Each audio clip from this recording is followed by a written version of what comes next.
Our last speaker for the session is from Cedars-Sinai in New York, Stephen Scarlett.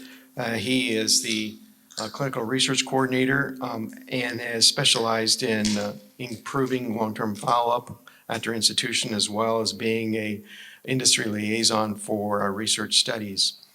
Fun fact, Stephen is a active naval reservist, and he treats naval victims of decompression sickness for submariners when they have a mishap with hyperbaric oxygen treatment. So that's his side gig from that. Stephen, thank you for your service. His topic will be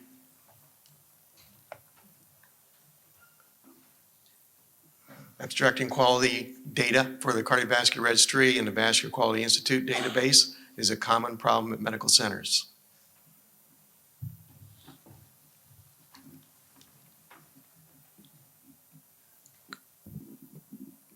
Morning, everyone. I'd just like to thank the leadership of the VQI for giving me this opportunity to present our work from Cedars-Sinai. And I would like to also thank Dr. Azizadeh for also giving me this opportunity. So from our title here, you see that it says abstracting quality data, and it's a problem that is common to most medical centers. A part of our QI project was to make this common problem a solution-focused event. And today I have no disclosures. So the focus of our QI project was to improve completion data in the VQI for our CEA registry, which pretty much covers, it's the second largest registry in the VQI, accounting for 20% of cases entered as of June 2021. It is also the second largest registry for which we input data for at Cedars-Sinai. And in fact, in the year 2023, we did over 80 cases that was dedicated to the CEA. In fact, this past May 2024, we've done 14 cases that qualifies for entry into the VQI. So our approach to improving completion data into the VQI is going back to the SMART phrase, which most people here are aware of in EPIC. But we just did a little twist on that approach, and we make it a checkbox approach where our resident can pretty much go through a checkbox approach into their regular workflow to input quality data. One of the things we want to point out is that the CEA, as we already know, is a gold standard for carotid stenosis, and stroke minimization is one of our main objectives. And so in the intraoperative note, there are some variables that relates to monitoring the patient's safety for stroke intraoperatively, and those include EEG, or the use of shunt. And the VQI requires us to capture those actual modalities. These actual modalities, believe it or not, was actually the bottleneck that prevented most of our chart completion. And these are some of the reasons why. VQI data is not always streamlined in a procedure or an operative note. Data is not always searchable in the EMR, and there are varying access privilege given to abstractors like myself. And of course, EMR expertise varies from the novice to the super user. And we have to deal with the diverse documentation styles of our surgeons. Some are very short-noted, and others are very detailed-noted. Ultimately, this decreases the efficiency in abstraction, and one has to resort to submitting an incomplete data, which in the VQI is known as submitted without validation. So our goals and objective was to improve the collection of these particular variables as it relates to neuromonitoring, and we also added the completion imaging data, that's also a part of the intraoperative note, by the utilization of checkbox within the SMART phrases, which also allowed them to free text as well. Ultimate goal is to improve record completion overall, so our goal is 100%. And From this, we believe we can provide useful data to support current neuromonitoring practices, whether you use a shunt or you don't use a shunt routinely, or you use some of those other neuromonitoring modalities. So our approach, overall, we wanted to streamline the collection of baseline data. And one of the most important things I believe that made this happen is identifying a physician champion. Instead of chasing the residents and the fellows, you find someone who is their respected superior, and you kind of coordinate with them to create a template that captures these variables but still allows for individuality. You make it quick, efficient, the whole point of the checkbox. And what's the point of creating all of this without launching it to the entire team? Launching can be tricky. And the timeline for launching projects like these is very critical. As you know, June, July is where we get new residents, new fellows, that sort of thing. And we think that was the ideal point within the year to actually have our incoming residents and fellows actually on a new quality improvement project. In addition, we wanted someone to steward this actual brief operative note and the new checkbox approach that we put in. So our fellows and our residents are the stewards of this actual template, and we coordinate that with our physician champion. This is pretty much what it looks like in an EPIC situation. And you can see the varying neuromonitoring, the completion data. Also a part of this section, which I had problems getting data from, is other procedures that we do in addition to a CA in one session. But I've noticed in creating this box that that's not a practice for most of Cedars-Sinai vascular surgeons. They usually do a CABG is already done first, the patient recovers, and a CE is done after, or however they choose to. So that's a good information that I learned from this actual project. What I realized, immediate compliance. Within the first 2 months, increased number of record completion. It reduced my time as an abstractor. It reduced the data capture for the physician involved, and they kept their own individual style, and overall, it standardized the documentation process for everyone. This is what a brief op note looks like in EPIC from the perspective of the fellow and the resident. So they put in their clam time, they told me if to use a shunt or not, and the completion data, and whether or not another procedure was done. So I wanted to capture, like, are we improving or not? So I did a data download for the 6 months prior to the launch of the project, and I noticed we had 5 incomplete records, not too bad. Then 2 months after the launch, with 12 CEs done at that point, and we had no incomplete record. Our poster session yesterday did do a deeper dive into the statistical significance of this. I also wanted to compare, since our launch happened in 2023, to compare what was life like in 2022 compared to 2023. And data shows that in 2022, we had 65% chart completion for our CEA in comparison to 92% in CY 2023.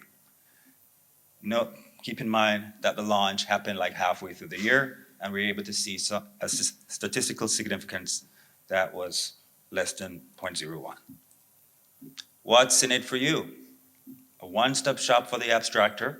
When you go into the brief op notes, you pretty much can cover the entire intraoperative data, things that you need. You maximize your efficiency.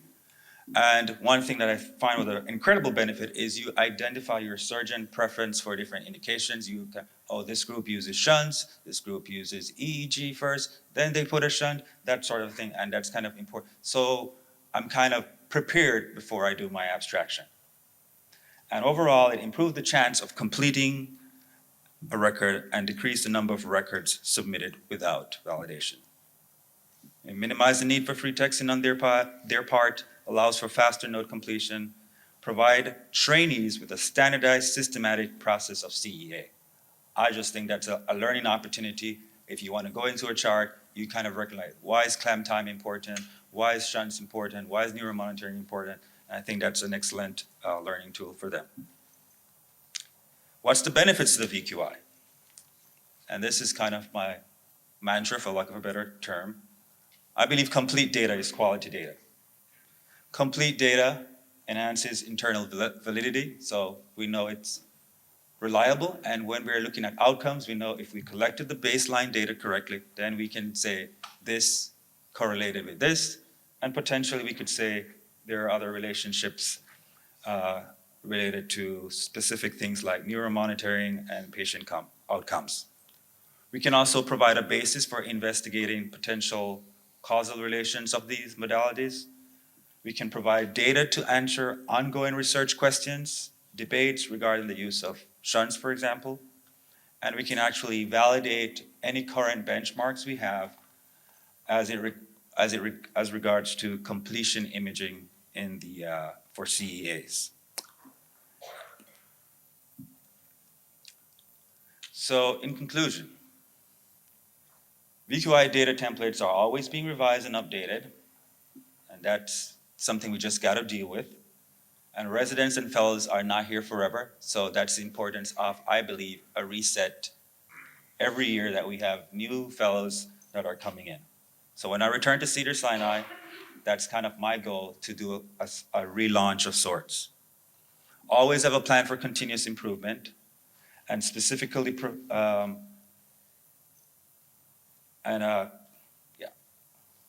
and remember that quality data collected today could modify or enhance how you do things as a vascular surgeon as it pertains to CEA. And just borrowing some words from one of our talk yesterday, one of our speakers, I believe it was Dr. Ted Toy, he said, data collection in the VQI is a bedrock for advancement, or it could potentially be something for change practice. Now, if we can get a group together for a picture, we can get it together for data abstraction. Thank you for listening to me.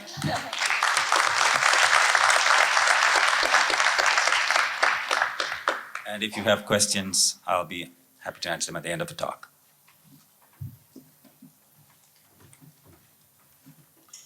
Thank you. We have a few moments for further questions. Please come to the podium for any that you'd like to address. Collecting accurate procedural data is certainly, critical to our own success and our own data integrity. And Nitin and Steve, you have both addressed this very nicely. So one question I have, I'd like you to address is, what is the role of the brief operative note and the full operative note? Are your surgeons or providers still dictating a full operative note, or are they just using this templated brief operative note? And start with you, Nitin.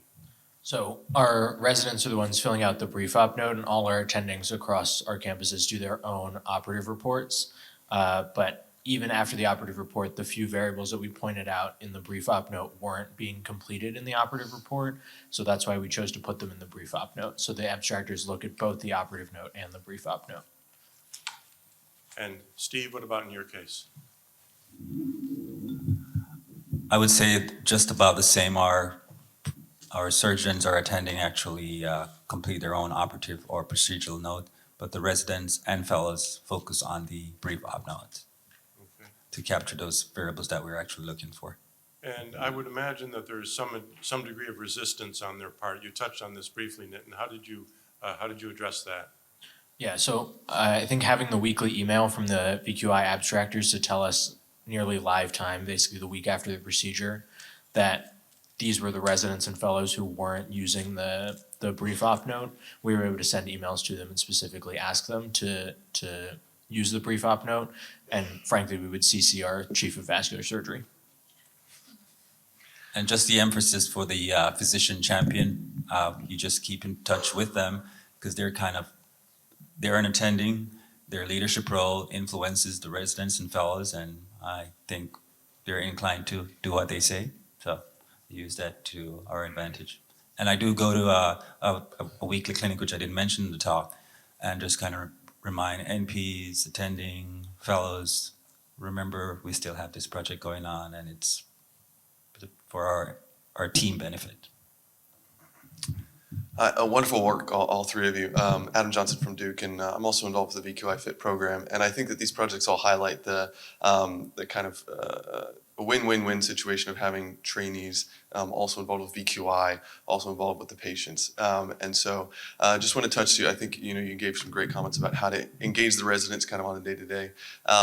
When they're putting in the data, you get feedback as to whether they're completing the data, but any feedback on the quality of what they're putting in there? Because as you know, they're busy trainees, and particularly the PVI. I mean, the amount of detail in there. I mean, it's fantastic work. But sometimes when you're putting in a ton of balloons and things like that, and you're shooting a bunch of angiograms, sometimes you miss things as they're all going through. So any work with the residents on kind of that feedback on the quality of the data they're putting in, because this is fantastic work. Thank you very much.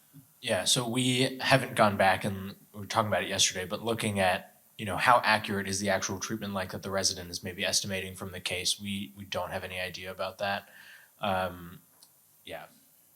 Yeah, it's good to get that exposure though, to know these data points. So great getting them into the VQI data. Yeah. I think the other thing is we did give the residents the freedom to delete whatever they aren't able to put in, and if they do, then, we have not gone back and specifically looked at every note to see exactly how many data points are filled out. And I think that's an area for improvement. Great work. Thank you, Nathan. Thank you, Steve. Question on the Cedars-Sinai presentation. You had one slide of kind of 5 steps, with the first being that physician champion and the second one being allowing for individuality. Would you be able to expand a little bit on that? I think maybe the question is stemming from, if you give them a template, are folks following it, / how much editing or changing is going on to still allow for that while still making sure, obviously, the data is easy to follow and easy to track? So, right, the checkbox approach covers those neuromonitoring, completion imaging things. So those, it's almost mandatory.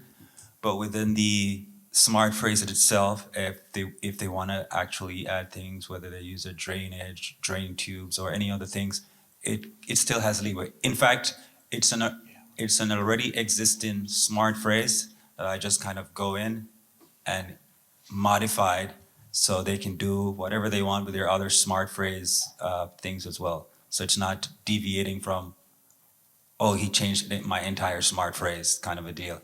They still have that autonomy to do what they think is best to be recorded as a resident or a fellow. So it still covers that. Thank you. Thank you.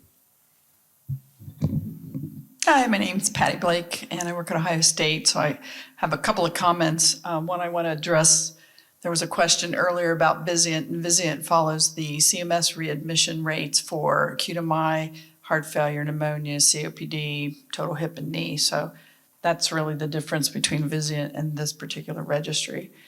Secondly, I'd just like to talk a little bit about whether or not VQI would consider working with the electronic health record a little bit more.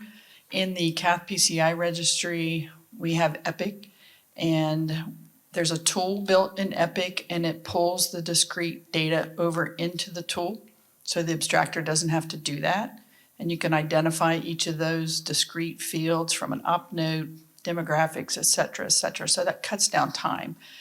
I've also seen at least 5 demonstrations of AI use in pulling text, free text, over into that. We're actually working on the trauma registry right now and pulling that over to see how accurate we can be.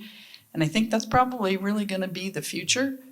So I just kind of wanted to make those comments as well. And I look forward to cutting this down. One of the demonstrations I saw, it took the abstractor an hour, and using AI, it took them 10 minutes.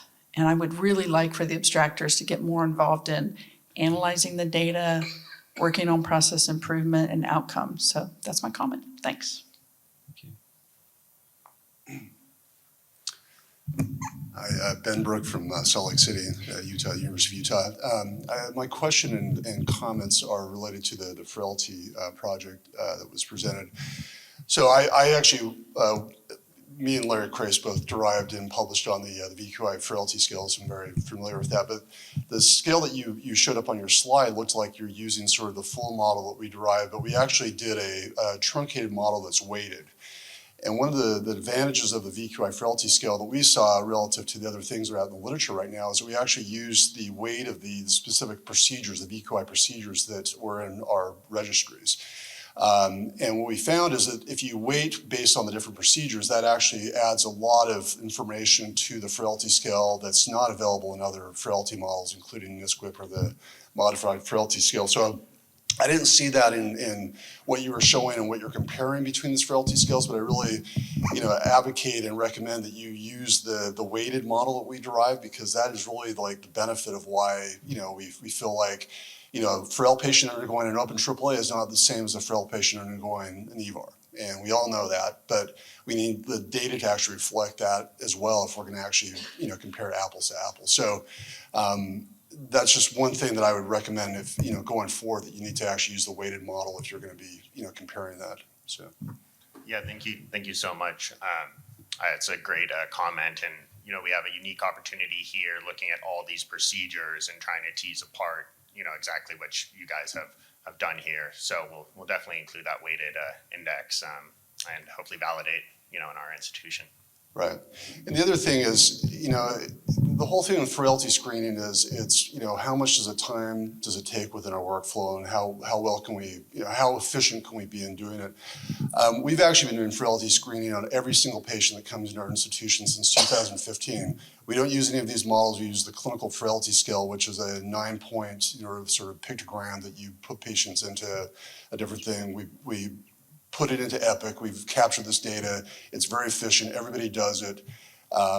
So I just, that's another thing to sort of recommend, is that there's actually ways of doing this very efficiently. We've been doing it for the last 10 years, and we capture patients, frailty data every single time they come to our clinic. So we don't necessarily have to always use these other big, more sort of extrapolated models, but just, sometimes look back to the more simple ways of doing this. So something to look into. Yeah, thank you. Good morning, great session. I'm Ali Azizadeh from Cedars-Sinai, and we're in Los Angeles, not New York. I wanted to provide some background to Stephen's presentation.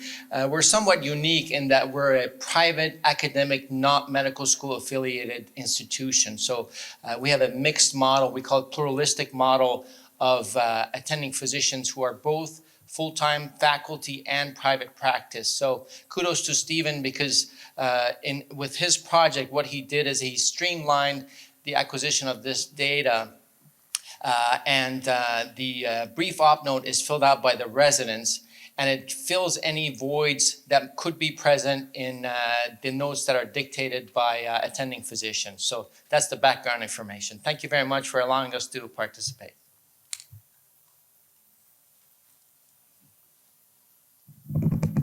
Hi, I'm Jing Lee. I'm one of the surgeons out of NYP Queens. So Nitin presented our project. I just had a comment for the gentleman from Duke. I think it's very interesting what you said, and I would challenge you to look at any of the data that we as physicians collect and put into the EMR or any of these databases to see what the accuracy is, because I'm sure even coming from the performing physician, perhaps it may not be as accurate as we would like it to be. But my actual question is to the group, because I think, we all sort of bring up the same thing, in which you need somebody with the impetus to push forward these quality improvement projects and to maintain them. However, we do acknowledge that people are not going to stay within their role for their entire lifetime, or definitely, not forever. So how do we maintain longevity in these practices? For example, when the new class of interns comes in, I actually do expect to see a little dip in our compliance numbers, and we kind of have to start that process all over again. And given all the extraneous tasks that we all have to perform every single day, there's a level of exhaustion, because your human energy, wellspring, it's not going to be forever, right? So how do we maintain this impetus in a way that's potentially outside of those limitations? So I'd like to provide some feedback on that. I mentioned it in my talk, but I think the physician champion is the biggest deal. My office is like 2 offices down from her, and so when I see things going awry, and I'm like, what's happening? I've always reach out to her, and then she reach out to the residents and fellows as far as let's get back on track as far as collecting the data we need. And the good thing about the physician champion or the attending, they tend to be at one place for a little longer than residents and fellows. So we have that for a while until we find a new champion.